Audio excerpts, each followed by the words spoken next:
कछने जो बने संस्कृति म्यूजिक भोजपुरी। रे राजा रंग डाली नदी तोरिया कछने जो बने रे राजा रंग डाली नदी तोरिया छोरी के मेहरी रहत बानी बहरी खेले के मन करे होली हो पिए चली जाइब भातार पछतइब रंग दिही देवरे चोली हो रंग दिही देवरे चोली हो छोरी के मेहरी रहत बानी बहरी खेले के मन करे होली हो पिए चली जाइब भातार पछतइब रंग दिही देवरे चोली हो सुर कदी हाली भातारे तनी डाली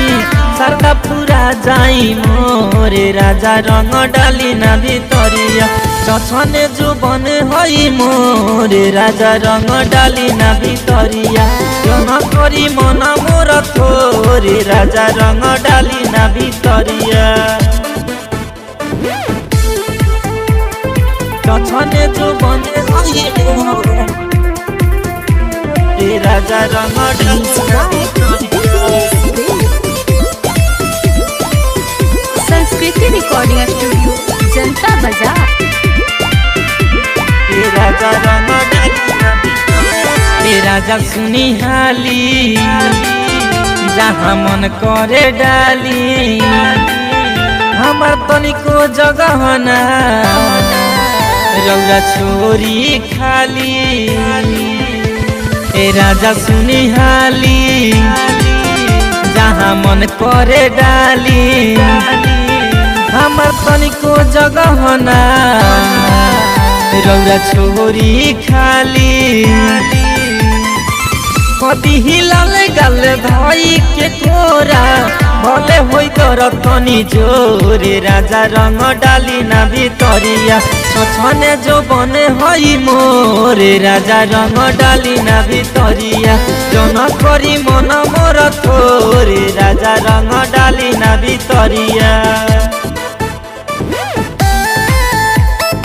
छछने जो बने हई राजा रंग डाली ना भितरिया संस्कृति रिकॉर्डिंग स्टूडियो जनता बाजार। राजा रंग राइटर संग लगे आई रंग संग ही लगाई सुना गोलू अमृत जी होली के फायदा उठाई राइटर संग लगे आई रंग संग ही लगाई सुना गोलू अमृत जी होली के फायदा उठाई करी जनी तंग हमार तर पेला मन राजा हम ही बहाई जनी लोरे राजा रंग डाली ना भितरिया कछने जो बने हई मोरे राजा रंग डाली ना भितरिया जन करी मन मोर थोरे राजा रंग डाली ना भितरिया।